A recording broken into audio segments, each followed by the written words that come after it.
이 시간 예배를 통해 우리에게 주시는 하나님 언약의 말씀은 구약성경 사무엘하 15장 24절부터 31절의 말씀입니다. 구약성경 사무엘하 15장 24절에서 31절의 말씀 제가 봉독합니다. 보라, 사독과 그와 함께한 모든 레위 사람도 하나님의 언약궤를 메어다가 하나님의 궤를 내려놓고 아비아달도 올라와서 모든 백성이 성에서 나오기를 기다리도다. 왕이 사독에게 이르되, 보라, 하나님의 궤를 성읍으로 도로 메어가라. 만일 내가 여호와 앞에서 은혜를 입으면 도로 나를 인도하사 내게 그 궤와 그 계신 데를 보이시리라. 그러나 그가 이와 같이 말씀하시기를, 내가 너를 기뻐하지 아니한다 하시면 종이 여기 있사오니 선히 여기시는 대로 내게 행하시옵소서 하리라. 왕이 또 제사장 사독에게 이르되, 내가 선견자가 아니냐? 너는 너희의 두 아들 곧 내 아들 아히마아스와 아비아달의 아들 요나단을 데리고 평안히 성읍으로 돌아가라. 너희에게서 내게 알리는 소식이 올 때까지 내가 광야 나루터에서 기다리리라 하니라. 사독과 아비아달이 하나님의 궤를 예루살렘으로 도로 메어다 놓고 거기 머물러 있으니라. 다윗이 감람산 길로 올라갈 때에 그의 머리를 그가 가리고 맨발로 울며 가고 그와 함께 가는 모든 백성들도 각각 자기의 머리를 가리고 울며 올라가니라. 어떤 사람이 다윗에게 알리되, 압살롬과 함께 모반한 자들 가운데 아히도벨이 있나이다 하니, 다윗이 이르되, 여호와여, 원하옵건대 아히도벨의 모략을 어리석게 하옵소서 하니라. 아멘. 힘든 상황에 처했을 때 제목으로 담임 목사님 말씀 주시겠습니다. 오늘 또 우리가 하나님 앞에 중요한 신앙 고백들을 가지고 함께 예배하면서 또 하나님이 주시는 응답들을 확인하는 시간 되기를 바랍니다. 저의 신앙 고백이기도 한데요, 우리 모든 AL의 우리 가족들이 중심의 믿음의 고백 되기를 소망하면서 우리 옆에 있는 분들 축복하면서 그렇게 인사하십시다. 하나님 아버지는 실수가 없으십니다. 네, 한 번 더 고백하십시다. 오늘 하나님만 의지합시다. 여러분들의 오늘 예배 시간이 이런 응답들을 확인하고 또 고백하는 축복된 시간 되길 바랍니다. 지난번에도 미국에 잠깐 사역 때문에 다녀올 때 많은 분들이 이제 오랜만에 뵙잖아요. 많은 분들이 저한테 질문이, 목사님 요즘 어떻게 지내고 계세요? 뭐 이렇게 질문을 많이 해요. 오늘 메시지 시작하면서 여러분들에게도 똑같은 질문을 던지고 싶습니다. 여러분들 요즘 어떻게 지내고 계십니까? 제가 그런 질문을 받으면 한쪽으로 치우치지 않는, 이러지도 저러지도 않는 대답을 해요. 그 다음 이야기가 안 이어지도록 여전하죠. 그렇게 끝냈는데 여러분들 요즘 어떻게 지내고 계세요? 어떤 분들은 굉장히 바쁘게 지내는 시간 속에 있을 수도 있고요, 여러 가지 일들이 너무 많아서 그 일들 속에 파묻혀 계시는 분들도 있을 거고, 어떤 분들은 진짜 속에 있는 고백, 진짜 힘들어요, 쉽지 않아요, 이렇게 하시는 말씀을 하시는 분들도 있을 거예요. 마냥 좋기만 합니다, 이렇게 고백하는 분들은 그렇게 많지는 않을 것 같고요. 올해가 왜 이렇게 힘든지요, 이렇게 이야기하시는 분들 이야기 들어보면 작년에도 똑같은 이야기를 하신 것 같아요. 작년에도 올해가 제일 힘들어요. 그런데 시간 지나서 올해 되면 또 오늘이 제일 또 힘들고 그렇습니다. 저는 이런 어떤 제 삶의 여러 가지, 저에게도 목회자지만 복잡한 많은 일들이 저 앞에 다가올 때 제가 저를 점검하는 한 구절이 있어요. 제가 전에도 이 제목을 가지고 설교를 했었는데요, 끌려가는 인생, 끌고 가는 인생. 저를 점검할 때 제가 많이 사용하는 하나의 어떤 주제입니다. 굉장한 일에, 많은 일에 막 치여서 사는데 내가 일에 끌려다니는 인생으로 살 거냐, 아니면 나에게 굉장히 많은 일이 주어져 있지만 내가 일을 해 나가는 중에 내가 절대 놓치지 말아야 될 나의 사명, 하나님과 나와의 이면 계약, 이걸 놓치지 않고 가는 거. 일에 파묻혀서 살아가 버리면 우리는 일에 그냥 끌려가는 인생이 돼요. 그런데 일이 많지만 그 속에서 내게 주신 거, 하나님이 그 사명 발견하고 놓치지 않고 붙잡고 있는 거 굉장히 중요하다고 생각이 들어요. 또 우리는 많은 바쁜 일정, 시간 속에 사는데 그 바쁘다는 핑계로 시간에 끌려가는 인생이 되어지면 결국은 아무것도 못하고 다 놓쳐요. 어떻게 보면 사단이 굉장한 노림수일 수 있어요.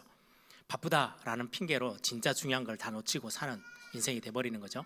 그래서 시간에 내가 끌려다니고 사는 인생이 되겠냐, 아니면 그 바쁜 일정 속에서 잠깐 멈춰서 내가 하나님을 향하여서 바라보는 시간, 내가 영적으로 굉장한 나의 여유를 찾아내는 시간을 만들어낼 수 있느냐 없느냐는, 내가 시간에 끌려다니느냐, 내가 나에게 주어진 시간을 내가 조절하면서, 바쁘지만 바쁠 때는 또 잠을 못 자고 뛸 때도 있잖아요. 그럼에도 불구하고 지금은 내가 멈춰서 하나님과 내 관계 속에서 나만의 여유를 나는 놓치지 않아야 돼. 그리고 그 시간에 하나님께 내 시선을 두고 하나님께 집중하는 시간을 하루에 단 5분이라도 그 시간들을 조절해서 쪼갤 수 있는 게 하나님이 우리 하나님의 자녀들에게 주신 굉장한 비밀이거든요. 또 하나는 우리의 감정에 관련된 부분도 저는 많은 부분 점검을 해봅니다. 우리는 일을 만나면, 오늘 제목에 있는 것처럼 힘든 상황에 들어가면 막 감정이 굉장히 복잡해지죠. 원망도 나오고 불평도 나오고 답답해서 막 이러지도 저러지도 못해서 감정에 거의 막 파묻혀 살 때가 참 많이 있는데, 내가 감정에 끌려가는 인생으로 살 거냐, 아니면 그 감정 속에서, 많은 어려운 감정 속에서 감사를 찾아내고 하나님 앞에 받은 은혜를 찾아내서 내가 찬양하는 내 감정의 일부분을 떼서 하나님을 찬양하는 곳으로 집중시킬 거냐. 이거는 내가 내 인생이 끌려가지 않고 끌고 가는 인생으로 만드는 굉장한 영적인 비밀에 있는 거죠. 그래서 오늘 여러분들이 많은 바쁜 일정 속에서, 또 여러분들에게 닥쳐와 있는 많은 문제와 상황 속에서 일부러 시간을 내서 예배 자리에 섰습니다. 그래서 여러분들이 예배하는 시간, 진짜 우리 중심을 다해서 하나님께 시선을 두고 하나님을 바라보고 하나님께 집중한다면, 우리가 이전에 경험하지 못했던 하나님이 우리에게 많은 응답으로 채우실 것입니다. 약속하셨죠. 오직 여호와를 앙망하는 자에게 새 힘을 주실 것이다. 앞뒤 상황이 정말로 어떻게 해야 될지 모르는 답답한 상황 가운데 처했을 때 하나님이 약속하신 게 있어요. 여호수아가 가나안 땅을 이제 들어가야 돼요. 요단강을 건너면 모든 문제가 해결되는 게 아니에요. 그때부터는 더 복잡한 가나안 족속 7족속들과의 싸움이 남아 있어요. 근데 본격적으로 싸움이 준비되어져 있는 이스라엘 백성들은 아니에요. 이러지도 저러지도 못하는 상황인데, 그때 하나님이 하나님의 백성들에게 주신 약속이에요. 좌로나 우로나 치우치지 마라. 강하고 담대해라. 두려워 말고 놀라지 마라. 왜요? 내가 너와 함께 할 거야. 그게 하나님이 하나님의 백성들에게 주신 분명한 약속이었거든요. 그래서 여러분들이 오늘 하나님께 시선을 두고 하나님께 집중할 때 하나님은 새 힘을 우리에게 부으실 것이고, 오늘 하나님의 약속으로 여러분들의 마음과 생각을 완전히 인도하실 것입니다. 좌로나 우로나 치우치지 마. 흔들리지 마. 담대히 나아가면 돼. 두려워하지 말고 놀라지 말고 내가 너와 함께 할 것이기 때문에 굳건하게 서서 이 모든 상황들, 직면하는 모든 문제들 앞에서 믿음 고백하고 서면 되는 거야 라고 오늘 또 하나님 우리에게 말씀으로 응답하시는 하나님이십니다. 여러분들, 오늘 또 이 비밀 속에 큰 축복들을 확인하는 예배 시간 되기를 바랍니다. 오늘 제가 사무엘하 15장 말씀을 같이 함께 보는 날이죠. 이 말씀을 쭉 읽어가면서 질문 하나가 생겼어요. 하늘나라 가면, 천국 가면 다윗을 만날 거 아니에요? 다윗에게 물어보고 싶어요. 다윗이 살아가는 인생, 전체 인생 속에 언제가 가장 힘들었는지, 광야 10년의 시간일 수도 있고, 그 상황 속에서도 도저히 피할 길이 없어서 블레셋 땅으로 망명을 택해서 가려고 움직였던 그 시간일 수도 있는데, 제가 볼 때는 오늘 사무엘하 15장 이때 아들 압살롬으로 인하여서 도망가야 되고 왕위의 자리가 거의 이제 위험해져 있는 그 상황, 압살롬의 반란, 그 사건이 다윗의 인생 속에 가장 힘든 시간이 아니었을까라는 생각이 좀 듭니다. 우리가 저는 역사극 같은 거 이렇게 영화 되어진 거를 가끔 좋아라 해서 보는데요. 예전에 우리 나라에 그 왜구가 쳐들어왔을 때, 일본군이 쳐들어왔을 때 거기에 맞대서 싸웠던 이순신 장군의 영화, 뭐 명랑, 뭐 한산 이런 대작들이 있잖아요.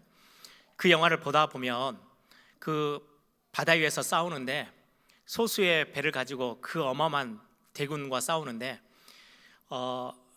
외국의 적들이 배가 완전히 파산되어지고 막 깨지고 무너지는 모습들을 보면 굉장히 통쾌하죠.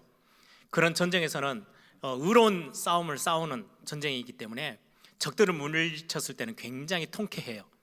그런데 우리 한국 역사 속에 한국 전쟁은 통쾌한 전쟁은 아니에요. 형제들끼리의 싸움이에요. 한 민족의 싸움이고 한 가족들의 싸움이에요. 누가 승리했다 기분 좋아할 일이 아닌 거죠. 우리 같은 민족이 죽어야 되고 그 전쟁 때문에 다치고 빼앗기고 무너져야 되는 거예요. 그러니까 한국 전쟁은 전쟁에서 승리했다 졌다 이걸 통해서 막 통쾌해지는 그런 감정은 못 느껴요. 굉장히 힘든 거죠. 왜요? 같은 민족들끼리 싸움이 벌어졌으니까. 그런데 오늘 다윗은 그것보다 훨씬 더 심각한 아들과의 싸움 앞에 딱 서 있어요. 그래서 피하고 싶었던 게 다윗이 아니었을까. 그래서 오늘 본문에도 보면 압살롬이 이제 나중에 조금 더 설명을 더 곁들여 드릴게요. 헤브론에서 이제 왕을 선포하고 내가 이제 왕이야라고 선포하고 예루살렘으로 이제 치고 올라와야 될 그 상황, 올라오게 되는 상황에 다윗은 예루살렘에 머물지 않고 광야로 도망가기를 선택해서 나옵니다. 사실은 다윗의 심정을 좀 엿볼 수 있는데요. 예루살렘은 이 성은 굉장한 요새고 견고한 성이에요. 여러분들 얼마 전에 우리 다윗이 왕이 되어지고 나서 예루살렘을 도성으로 삼으려고 이제 예루살렘 성을 정복하러 올라갔을 때 여부수 족속이 그 땅에서 살고 있었잖아요. 그때 여부수 족속이 다윗에게 했던 이야기가 있어요. 야, 너희들이 아무리 공격해 와도 우리는 군대가 싸우지 않아도 돼. 다리를 저는 장애인, 앞을 보지 못하는 맹인이 이 성을 지키고 있어도 너희들은 이 성을 정복할 수 없을 거야. 우리는 그런 장애인들이 그냥 앞에 서 있어도 이 성은 안 무너져. 그 정도로 요새예요. 예루살렘 성은요, 이스라엘 전체 지역에서 가장 최고의 견고한 성이에요. 나중에 로마 시대 때도 로마의 그 대단한 군대가 예루살렘 성을 정복하는 데는 정말 많은 시간이 걸렸어요. 그 정도로 튼튼한 요새인데 헤브론에서 치고 올라온다고 다윗이 그냥 버티면 돼요. 보호작전을 짜가지고 딱 거기서 견디고 거기서 그냥 마주하고 있으면 어마어마한 전쟁이 이루어지고 어떻게 보면 예루살렘 성을 빼앗기지 않을 수도 있는 건데 다윗의 마음에는 지금 아들과 싸워야 되는 거예요. 누가 죽든 아들이 죽든 자기가 죽든 온 백성들이 똑같은 하나님의 백성들이 죽어 나가야 되는 싸움이에요. 블레셋과 싸움이 아닌 거예요. 아람 나라와의 싸움이 아니고 같은 민족들끼리 그것도 한 가족 안에서 싸움이 벌어지는 거. 그래서 다윗의 마음에는 그토록 많이 힘들지 않았을까. 그래서 예루살렘 성에서 수성하고 거기서 보호막을 치고 버티는 게 아니고 성문을 스스로 열고 예루살렘 성을 떠나서 광야로 나갑니다. 어떻게 보면 다윗의 굉장히 어려운 심정, 힘든 심정이 기록되어져 있는 사건이기도 하죠. 그렇게 해서 광야로 도망가게 됩니다. 오늘 본문 내용을 보시면 15장은 이제 압살롬이라는 인물이 나오고 다윗이라는 인물이 나오는데요. 다윗이 왕이 30살 때 왕이 되죠. 30세. 그리고는 한 30년 정도가 흐른 시간이에요. 이제 다윗의 나이는 거의 60 정도 돼서 이제 노년으로 가는 시간표 속에 있어요. 다윗이 다스렸던 시간표가 40년 나라를 다스렸거든요. 전체 다 합쳐서 헤브론과 예루살렘 전체를 합치면 거의 이제는 한 30년을 하고 남은 일정인데 지금 이때 압살롬의 나이는 한 30 정도 돼요. 이제 왕을 이제 다음 차세대 왕의 1순위 왕이 계승자예요. 그런데 지금 압살롬은요, 오랜 동안 왕위 찬탈을 위해서 반란을 계획했던 사람이에요. 그래서 압살롬은 사실은 지난주에도 말씀 나왔던 것처럼 젊고 굉장히 외모도 수려하고 그래서 지금으로 따지면 아이돌 수준, 거의 인기남. 그래 딱 머리카락을 바람에 날리면서 말 타고 지나가면 모든 사람들이 입을 벌려서 막 박수 쳐주고 막 환호를 지를 만큼의 아이돌 수준의 인기남이고 다윗은 이제 늙어가는 사람이에요. 이걸 잘 활용한 거예요. 압살롬이 사실은 압살롬이 그냥 갑자기 즉흥적으로 내가 왕을 한번 해볼까? 이렇게 계획한 게 아니에요. 구슬이라는 자기 어머니 고향에 내려가서 있는 동안이 3년. 그리고는 요압을 통해서 예루살렘으로 불려 올리죠. 그런데 아버지 다윗 왕을 보지 못하고 예루살렘에 거주한 시간이 2년. 그럼 5년이라는 시간이 지났어요. 그리고 나서 오늘 본문이 시작되어져요. 4년 동안이나 매일 아침 출근을 해요. 어디로 가냐니까 성문 앞으로. 군대를 이끌고 자기 경호대를 이끌고 딱 말을 타고 성문 앞으로 나가서 앉아 있어요. 성문은 그 당시에는 법정과 같은 거예요. 여기에서 모든 재판이 이루어지고 시시비비를 가려주고 거기서 억울한 사람들을 풀어주고 하는 곳이 성문이에요. 예전에 아브라함이 막벨라 굴을 얻어서 자기 아내를 묻기 위한 무덤으로 쓰기 위해서 막벨라 굴을 사고 싶어 하는데 그거를 판결하는 현장이 어디였어요? 성문이었어요. 성문 앞에서 그 재판이 벌어져요. 이게 법적으로 이게 맞냐 틀리냐를 시시비비를 가리는 곳이 성문이에요. 그때 당시 그 성문 앞으로 매년 4년을 동안 매일같이 출근해서 앉아 있는 거예요. 그러면 백성들이 왕을 만나서 시시비비를 좀 가려주세요 라고 찾아오는 사람들을 앞서서 만나는 거예요. 왕은 지금 너에게 이런 답답한 걸 해결할 수 있는 지금 시간이 없어. 그런 어떤 일을 하지 않고 있어. 내가 도와줄게. 백성들 앞에서는 되게 좋죠. 왜요? 왕 서열일이에요. 그 다음 계승자가 성문 앞에 매일같이 나서서 엄청난 화려한 인물과 경비대원들을 다 경호대를 앞세워서 앉아서 거기에서 재판을 해주는 거예요. 그리고는 그 압살롬의 행동은 대단했어요. 오늘 한번 15장 앞부분에 보시면 5절을 보시면 압살롬이 행동하는 행동을 한번 보세요. 사람이 가까이 와서 그에게 절하려 하면 문제를 해결해 주니까 너무 고맙다고 와서 왕자니까 왕이 서열 1위니까 와서 이제 절을 하려고 하면 압살롬이 손을 펴서 그 사람을 붙들고 그에게 입을 맞추니 끌어안고 입을 맞춰주는 거예요. 이거는 완전히 여러분들 아이돌이 연예인 중에 완전 인기 있는 연예인이 와서 사인해주고 사진 찍어주면 막 난리잖아요. 아이들을. 그런 거와 똑같은 거예요. 그래서 6절에 보시면 이스라엘 무리 중에 왕께 재판을 청하려 오는 자들마다 압살롬의 행함이 이와 같아서 가서 입 맞춰주고 끌어안아주고 그냥 단순히 어험하고 절을 받는 자리에 있지 않고요, 일어나서 스스로 입을 맞춰주고 하니까 이스라엘 사람들의 마음을 압살롬이 훔치니라. 그거를 몇 년을 해요? 4년을 해요. 그 수레에서부터 시작해서 지금 여기까지 거의 9년 10년 가까이의 시간을 투자해서 백성들의 모든 마음을 자기 쪽으로 다 돌려오는 계략을 쓰는 거예요. 이게 압살롬이에요. 굉장히 세밀하고 굉장히 구체적이고 그냥 단순히 화가 나니까 확 해서 하는 것도 아니에요. 화가 날 때요 눌러서 참아요. 그리고는요 차후에 날을 정하고 거기에 대해서 계획을 세우고 계략을 꾸미는 사람이 압살롬이에요. 이런 압살롬이 이제 거의 9년이라는 시간을 투자해서 모든 이스라엘 백성들의 마음을 다 빼앗았어요. 오늘 성경에는 이스라엘 사람의 마음을 압살롬이 훔치니라 이렇게 표현되어 있죠. 마음을 다 샀어요. 그건 다윗 왕은 모르고 있는 거죠. 모든 백성들이 지금 압살롬 쪽으로 마음이 다 갔어요. 인물도 화려하죠. 인기남이죠. 대단히 멋진 능력자로서 모든 사람들의 뭔가 긁지 못해서 가려운 부분을 다 긁어서 해결해 주죠. 백성들의 마음이 다 돌아서 버렸어요. 그때 다윗에게 나갑니다.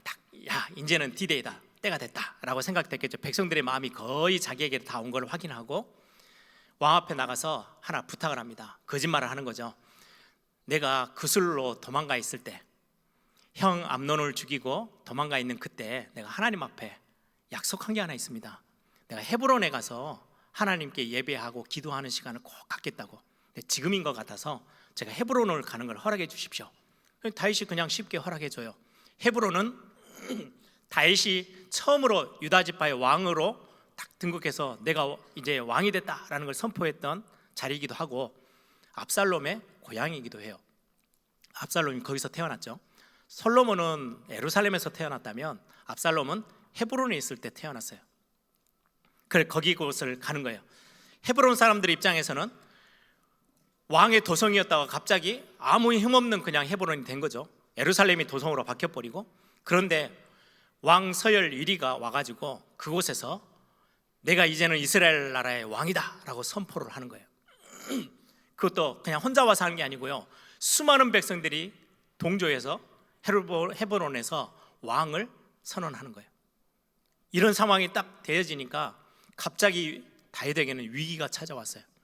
그래서 밤중에 소식을 듣게 되죠. 헤브론에서 압살롬이 아들이 왕으로 등극했습니다. 우리 이제 거의 위험합니다. 그때 다윗이 했던 행동이에요. 13절 14절 한번 보세요. 전령이 다윗에게 와서 말하되 이스라엘의 인심이 다 압살롬에게로 돌아갔나이다 한지라. 다윗이 예루살렘에 있는 그의 모든 신하들에게 이르되 일어나 도망하자. 그렇지 아니하면 우리 중 한 사람도 압살롬에게서 피하지 못하리라. 빨리 가자. 두렵건대 그가 우리를 급히 따라와 우리를 해하고 칼날로 성읍을 칠까 하노라. 사실은 예루살렘 성은 그렇게 쉽게 무너질 성이 아닌데 지금 다윗은 싸울 생각을 아예 버렸어요. 그 도망갈 생각부터 하는 거죠. 아들과는 맞닥뜨려서 싸우기 싫어하는, 굉장히 어떻게 보면 위기의 상황, 힘든 상황에 지금 처했어요. 그래서 제가 오늘 제목을 힘든 상황을 처했을 때라고 제목을 붙였어요.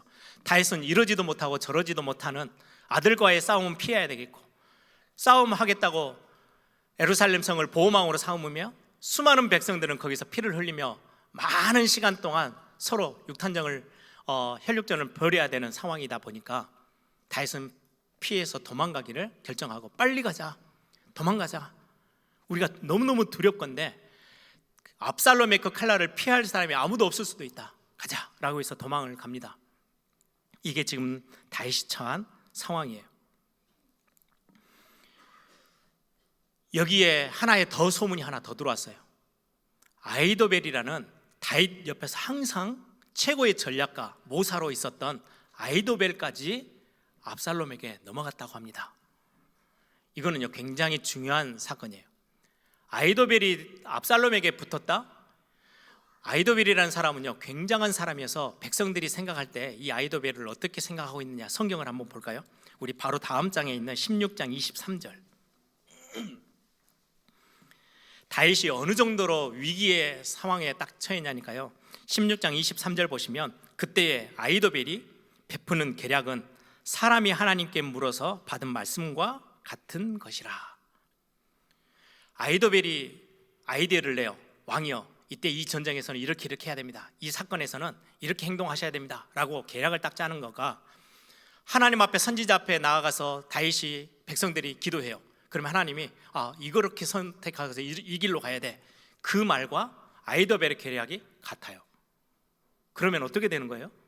아이도벨이 지금 압살롬에게 붙어버렸어요. 그럼 하나님의 뜻이 지금 어디로 가 있는 거예요? 백성들이 볼 때는 압살롬에게 가 있는 거예요. 다윗은 모든 걸 다 잃어버렸어요. 그래 심각한 거예요. 이거는 그냥 단순히 아이도벨이 압살롬에게 갔다가 중요한 게 아니고, 이 아이도벨이라는 사람이 하는 말과 계략은 하나님이 결정한 그것과 항상 같았어요.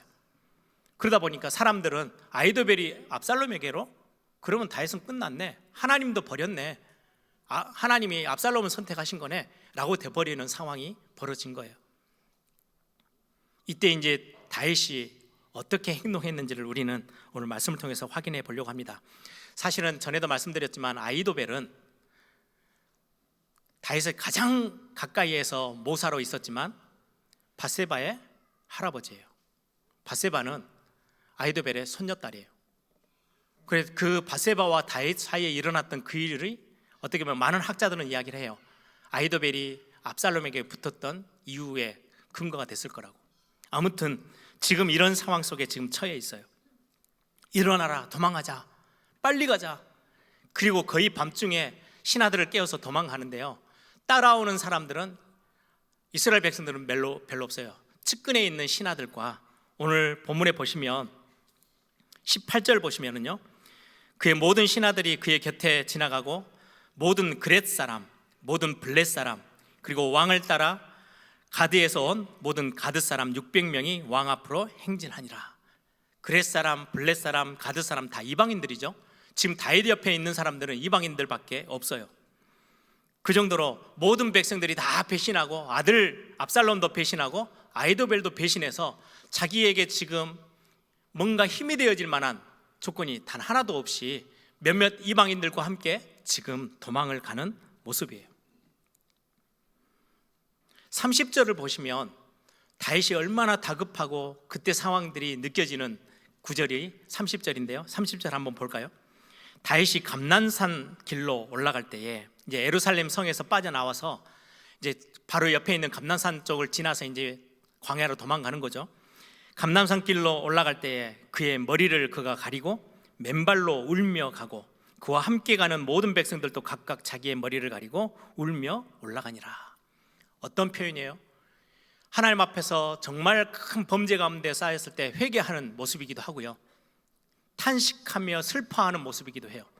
머리를 가리고 왕이, 그것도 주변에 있는 모든 아람 나라, 모압, 암몬, 모든 나라들 블레셋을 완전히 잠잠케 했던 다윗 왕이 지금 쫓겨서 아들에게 밀려서 도망가는 그 걸음에 맨발로 머리 가리고 울면서 도망가는 거예요. 처절한 가장 힘든 상황의 모습을 성경은 표현하고 있어요. 이렇게 해서 지금 도망을 갑니다. 이 도망가는 다윗의 상황을 그대로 시로 적어놓은 게 시편 3편이에요.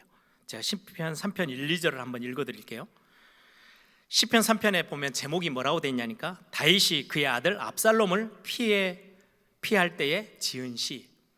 그러면서 1절 2절에 다윗이 그렇게 고백해요. 여호와여, 나의 대적이 어찌 그리 많은지요. 일어나 나를 치는 자가 많으니이다. 많은 사람이 나를 대적하여 말하기를 그는 하나님께 구원을 받지 못한다 하나이다. 저 사람은 이제 이미 하나님이 버려서 아이도벨이 옮겨가는 것 봐. 내 다윗의 주변에 너무나도 많은 대적들, 모든 백성들이 마음을 다 돌려버렸잖아요. 예전에는 다윗 왕에게 막 소리를 높여서 칭송하던 그 소리는 다 없어지고 압살롬을 완전히 높이고 있어요. 모든 사람들이 적으로 다 바뀌었어요. 그리고는 수많은 사람들이 손가락질해요. 이제는 더 이상 하나님이 저를 도와줄 수 있는 상황이 아니야, 하나님도 그를 버렸어 라는 상황에 지금 처했다고 다윗은 고백하고 있어요. 이게 다윗이 처한 상황이에요. 우리 현실도 이럴 때가 참 많이 있죠. 우리는 여러 가지 힘든 상황, 문제, 어려움을 당하는데요, 주로 나로 인하여서 내 연약함, 내 실수, 내 잘못함, 내 무능함 때문에 오는 문제들도 있어요. 근데 그것보다 더 크게 다가오는 거는요, 다른 사람들이 나를 죽이려고 공격해 올 때, 다른 사람들이 나에게 뭔가를 덮어 씌우고 힘들게 만들고 공격하고 어렵게 만드는 그거, 다른 사람들 때문에 오는 어려움, 또 어떤 일 때문에 일을 하다가 또 어떤 사건 때문에 나에게 다가오는 많은 어려움과 문제들이 있어요. 내가 능력 있으면 되겠는데 그거를 해결하려고 돌파구를 찾는데 돌파구가 보이지 않아요. 출구가 보이지 않아요. 그럴 때는 어마어마하게 답답하고 힘든 상황을 맞이하죠. 더 큰 거는 뭔가 이유도 모른 채 당하고 있는 사건과 일들이에요. 왜 나에게 건강이 이렇게 어려움이 갑자기 찾아왔지? 우리 가정에 경제 문제가 이런저런 많은 부분이 내가 실수했다면 이해가 좀 되어지고 그래도 나름대로 버텨보려만 한데 나를 막 공격하는 적이 분명하게 보여요. 원수가 보여요. 그러면 어떻게든지 거기에서 빠져나오려고 막 몸부림도 쳐보겠는데 이거는 이유도 없어요. 나와 아무 상관없는 상황에서 일이 벌어졌어요. 그래서 나에게 어려움이 다가와요. 이럴 때는 정말로 힘들고 어려운 상황이기도 하죠. 이럴 때 우리는 어떠해야 됩니까? 다윗은 이런 힘든 상황에서 오늘 어떻게 대처하고 어떻게 신앙 고백을 했는지를 우리는 말씀을 통해서 확인해야 되겠습니다. 이 다윗은 이렇게 도망 나오는 중에 몇 가지 행동을 해요. 가드 사람 이때라는 사람이 군사 600명을 데리고 다윗을 쫓아와요. 저도 같이 다윗 왕과 함께 가겠습니다 라고 했더니 다윗 왕이 아니야, 너는 그냥 여기에 머물러 있어. 너는 압살롬하고 막 적을 두고 있는 것도 아니고 내가 지금 도망가는 거지, 너가 굳이 나를 따라와서 고생을 같이 할 이유는 없지 않냐. 그냥 예루살렘 성에 머물러 있어, 돌아가라. 600명을 돌려보내요. 아니 어떻게 보면 600명 군사하면 굉장한 다윗에게는 힘이 될 거잖아요. 그런데 그것도 포기해요. 또 하나의 행동이에요. 오늘 본문 읽었던 사독이라는 제사장이 언약궤를 레위 사람들과 함께 예루살렘에서 메고 옵니다. 예배 초소에서 언약궤를 메고 다윗을 따라와요. 그때 다윗이 사독 제사장에게 말합니다. 돌아가라, 예루살렘에 있어라. 그러면서 오늘 했던 고백이 25절 26절이에요. 같이 함께 볼게요. 왕이 사독에게 이르되 보라, 하나님의 궤를 성읍으로 도로 메어가라. 만일 내가 여호와 앞에서 은혜를 입으면 도로 나를 이 예루살렘 성으로 인도하사 내게 그의 궤와 언약궤와 그가 계신 곳을 보게 할 것이고, 26절 그러나 그가 이와 같이 말씀하시기를 내가 너를 기뻐하지 아니한다 하시면, 나를 하나님이 기뻐하지 않으시면 그냥 종이 여기 있을 거니까, 광야로 내어 쫓겨서 있을 거니까 선히 여기시는 대로 내게 행하옵소서 하리라. 다윗이 언약궤도 돌려보내요. 이때 당시에 언약궤는요, 굉장한 승리의 증거예요. 상징이에요. 전쟁을 하러 갈 때 이스라엘 백성들이 언약궤를 앞세우고 가면 우리 승리할 수 있어. 그래서 언약궤를 굉장히 몇 번 사용했잖아요. 내가 지금 압살롬에게 쫓겨서 도망가지만 언약궤가 내 앞에 있어. 그럼 결국은 이스라엘 백성들의 마음이 돌아올 거야. 그럼 내가 이걸 절대 안 놓쳐야지. 언약궤를 붙잡으면 이익이 될 건데, 다윗은 그것도 밀어넣어요. 아니야, 예루살렘에 가 있어. 이때가 600명을 데리고 쫓아올 때도 아니 너 돌아가 라고 모든 걸 다 밀어요. 그리고는 홀로 광야를 향해서 나갑니다. 저는 이 다윗의 마음이 광야에서 하나님을 만났던 그 위기의 순간에서 하나님을 체험하고 경험하고 고백하고 누렸던 그 시간을 기억하고, 그 많은 사건들, 교만해서 놓쳤던 거, 많은 부분에 왕이 되어져서 누리다가 하나님과의 관계가 소홀해졌던 거, 그걸 다시금 회복하는 현장으로 광야를 택한 것 같아요. 가면서 뭔가 의지할 만한 거, 이때의 군대, 더 큰 힘이 되어지는 언약궤 다 놓고 가요. 그러면서 하는 고백이 오늘 고백이에요. 하나님이 내게 은혜를 주시면 다시금 내가 돌아올 수 있을 것이고, 하나님이 그냥 아니야, 너는 여기서 끝이야 라고 말씀하시면 나는 그냥 끝을 낼 거야. 내가 다른 거, 사람을 의지하지 않고 뭔가 다른 나의 도움이 될 것들을 내가 바라지 않고 나는 그냥 하나님 앞에 설게. 이게 오늘 힘든 상황에 처했을 때 다윗이 선택했던 믿음의 고백입니다. 다윗은 굉장히 중요한 믿음의 고백을 하죠. 이 고백을 보면 저는 그 바벨론 시대 때 새 청년의 고백이 생각이 났어요. 풀무불 앞에 서서 그 느부갓네살이 만들어 놓은 큰 신상 앞에 절하를 하지 않을 때 왕이 말하죠. 안 그러면 너희들 풀무불 7배나 뜨겁게 한 이 불 속으로 들어가야 돼 라고 말할 때 그 새 청년이 하는 고백이에요. 하나님이 우리를 불 속에 들어가더라도, 당신들이 던져 넣더라도 우리를 건져내실 것이고, 그리 아니하실지라도 우리는 우상 앞에 절할 수는 없습니다. 다윗이 딱 그 말이죠. 하나님이 정말로 나를 불쌍히 여기셔서 그 광야에서 나를 붙잡았던 그 하나님의 사랑과 은혜로 나를 다시금 은혜 베풀어서 회복시킨다면 너무 감사한 일이고, 그거 아니고 하나님이 너는 여기까지야 라고 하신다면 그 선하신 계획대로 나는 그냥 따라갈 거야. 하나님이 행하시는 대로 나는 거기 서 있을 거야 라는 고백을 해요. 이 다윗의 고백에는요, 중요한 영적 사실이 하나 있어요. 다윗은 뭘 보는 거예요? 힘든 상황, 어려움, 위기, 문제 앞에서 그 문제 뒤에, 힘든 상황 뒤에 하나님이 서 계심을 아는 거예요. 이게 다윗의 신앙 고백이었어요. 여러분들이 처한 상황, 우리는 문제가 오면 문제를 쳐다봐요. 문제를 붙잡고 어떻게든지 해결하려고 해요. 사람을 찾아 나서요. 그래서 우리의 모든 마음을 사람과 사건과 문제 앞에 다 빼앗겨요. 그런데 다윗은 지금 그 문제 너머에 있는, 뒤에서 버티고 서 계시는 하나님, 그 하나님의 계획과 하나님의 섭리, 이걸 알고 인정하고 그걸 바라보고 지금 광야로 나아가는 다윗이에요. 여러분들 앞에 여러 가지 문제들이, 힘든 상황들이, 여러분들 앞에 위기가, 뭔가를 결정해야 되는데 어찌해야 될지 모르는 사면초가 같은 그런 상황들이 앞에 놓여 있을 때 우리는 그 눈에 보이는 것에 우리의 마음을 다 빼앗길 때가 참 많아요. 다윗은 그 뒤에 있는 하나님을 보는 거예요.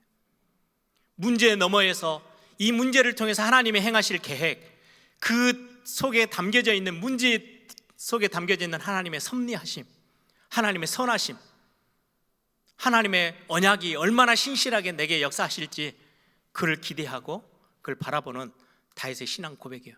내게 은혜 주시면 내가 돌아오게 될 거고, 그냥 이것으로 하나님의 계획이 여기에서 끝이면 나는 그냥 그대로 그걸 받아들이고 나 하나님 앞에 설 거야.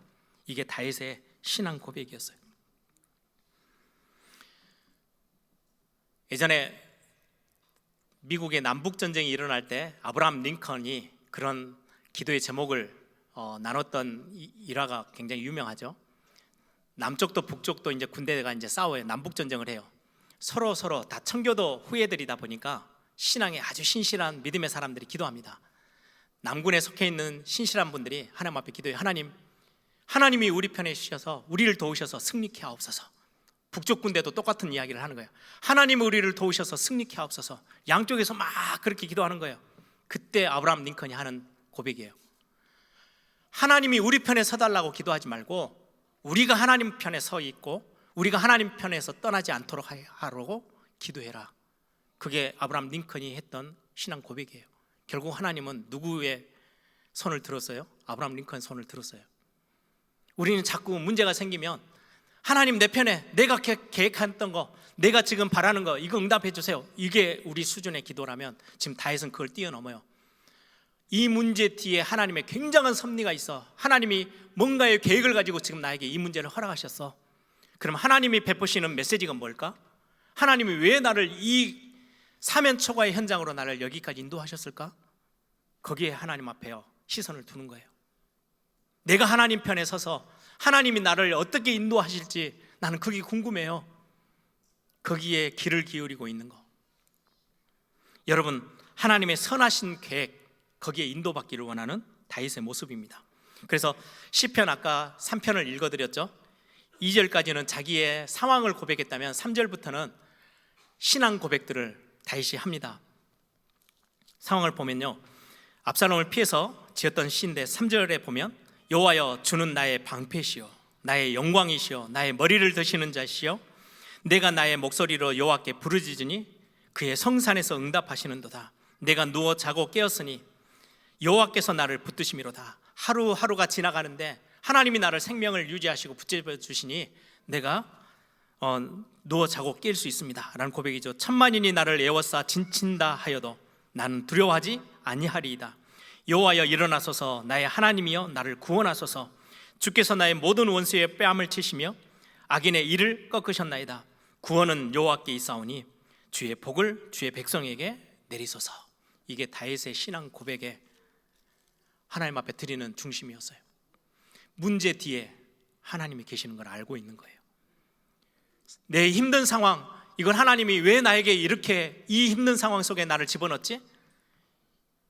내가 망하고 성공하고 다시금 회복되고 이게 중요한 게 아니고 그 속에 감춰져 있는 하나님의 섭리하심, 하나님의 계획, 하나님의 뜻이 어디 있는지를 지금 다윗은 기다리는 거예요. 여러분, 다윗이 군대를 소집할 수도 있어요. 지금은 왕으로 있으니까. 아니면 방어전을 펼 수도 있어요. 언약궤를 가지고 앞세워서 싸움에 나갈 수도 있어요. 그래서 백성들의 마음을 돌릴 수도 있어요. 그런데 그 뒤에 하나님이 서 계심을 알기에 그 모든 상황에서 자기가 손으로 지을 수 있는 것들을 다 놔요. 그리고 온전히 광야에서 과거에 하나님 앞에 인도받았던 그 모습대로 울며 하나님 앞에 나아가서 엎드려요. 그리고 하나님의 행하실 일을 기다리는 거예요. 여러분, 하나님의 뜻, 하나님의 계획, 하나님의 섭리가 우리를 주관하고 인도하시는 거지 사건이, 환경이, 현실이 우리를 끌고 갈 수가 없어요. 하나님의 자녀의 인생은, 하나님의 자녀의 삶은, 여러분들의 산업과 여러분들의 가정과 여러분들의 인생은, 생명은 하나님의 주권 안에 있는 거지 상황이 우리를 끌고 가고 우리를 바꿀 수 있는 거 없어요. 다윗은 이걸 인정하고 고백하는 거예요. 하나님의 손에 내가 있는 거지 상황이 나를 바꾸고 지금 굉장히 어렵게 보이고 힘든 상황인 것 같은데 이 힘든 상황이 나를 무너뜨릴 수 있는 건 아니야. 하나님의 손에 있어. 내 생명은 하나님의 손에, 내 모든 것들이 하나님 손 안에 있는 거야. 그러면 하나님이 나를 여기까지 인도하셨을 때는 이유가 있겠지. 그 고백을 지금 다윗은 하고 있는 겁니다. 우리가 예배 나와서 말씀에 집중하는 이유는 거기에 있어요. 우리가 어려움에 처했을 때 하나님이 오늘 나에게 주신 메시지가 뭐지? 이 상황에서 뭘 발견하라고, 뭘 보게 하려고 하나님 나에게 이 속에 담아두셨을까? 시편 119편 105절에 주의 말씀은 내 발의 등이요 내 길에 빛이 됩니다. 우리가 말씀 통해서 어디로 가야 될지, 하나님 뜻이 어디에 있는지를 발견하게 되는 거죠. 말씀을 정리합니다. 저는 원로 목사님의 사역들을 보면서 많은 것들을 보고 느끼고 가르침을 받았어요. 문제가 와요. 정말 답답한 상황들인데 그때마다 다 내려놓고 주님 한 분만으로 만족합니다. 그렇게 기도하며 엎드렸던 그 목사님의 신앙 고백이 무슨 말인지 알겠다라는 걸 어느 순간에 조금씩 알게 됐어요. 제가 신학교 다니면서부터 지금까지 오는 길에 여러 가지 선택해야 될 거, 어떨 때는 상황이 어쩔 수 없이 밀어붙이니까 그냥 선택의 여지가 없이 그냥 붙잡았는데 뒤를 돌아보니까요, 하나도 빠짐없이 하나님의 섭리와 하나님의 계획이요 완벽했어요. 그 고백을 아니까 제 신앙 고백이 어느 날 제 입에서 튀어나오는 거예요. 하나님 아버지는 실수가 없으셔. 하나님이 내게 언약하셨던, 내가 하나님의 자녀의 삶은 내가 지킬 거야. 너는 내 아들이고 나는 너의 아버지야. 내가 너와 함께 할 거야. 세상 어디로 가든지 어떤 상황을 만나든지 좌로나 우로나 치우치지 마. 강하고 담대해. 두려워 말고 놀라지 마. 내가 너와 함께 할 것이기 때문에. 이 약속에 신실하신 하나님이심을 어느 날 저는 붙잡았어요. 제 과거를 보니까 정말 제가 어쩔 수 없는 선택을 한 것 같은데 아니더라고요. 그 안에요, 하나님의 섭리가 있어요. 우리가 맞닥뜨리는 문제 뒤에 반드시 하나님이 계획을 가지고 서 계세요. 여러분들 절대 놓치지 않으세요. 다윗은 이걸 알고 하나님을 온전히 바라보는 신앙. 어떻게 보면 지금 우리가 쭉 몇 장 이렇게 오는데요, 참 오랜만에 다윗의 신앙 고백을 또 우리가 보고 배우는 것 같아요. 한동안 교만해져서 자기의 의지대로 막 움직였던, 실수하고 넘어졌던 다윗인데 진짜 중요한 상황, 딱 앞뒤가 다 막혀있는 상황이 오니까 광야로 나가는 거예요. 방법을 찾지 않고 예전에 나를 만나주셨던, 나에게 언약하셨던, 나를 능력의 손으로 붙잡아 주셨던 그 길로, 광야 길로 울며 나아가서 하나님을 선택해요. 이게 다윗의 신앙 고백이었어요. 하나님은 우리에게 많은 문제를 주시는 것 같지만 그 문제 속에서 하나님의 더 큰 계획을 발견하라고. 문제 가운데 있는 것 같은데 그걸 통해서 하나님은요, 저와 여러분이 하나님의 자녀로 구별되어지게 더 거룩한 삶으로 인도받도록 하나님 우리를 인도해 나가시는 어떤 시간표라고 저는 확신해요. 여러분들이 지금 힘든 상황, 우리 눈에는 그것만 보이잖아요. 바로 너머에 하나님이 계획과 섭리를 가지고, 선하신 계획을 가지고 저와 여러분 앞에 서 계세요. 다윗이 그걸 바라보고 하나님을 의지하죠. 하나님 내게 은혜 주시면 나는 다시금 회복될 수 있어요. 그리하지 아니하실지라도 나는 하나님을 신뢰해요. 이게 다윗의 신앙 고백이었습니다. 오늘 이 말씀을 통해서 여러분들이 어떤 상황에 있든 진정한 믿음의 고백들이 오늘 또 회복되어지는 이번 한 주가 되기를 소망합니다.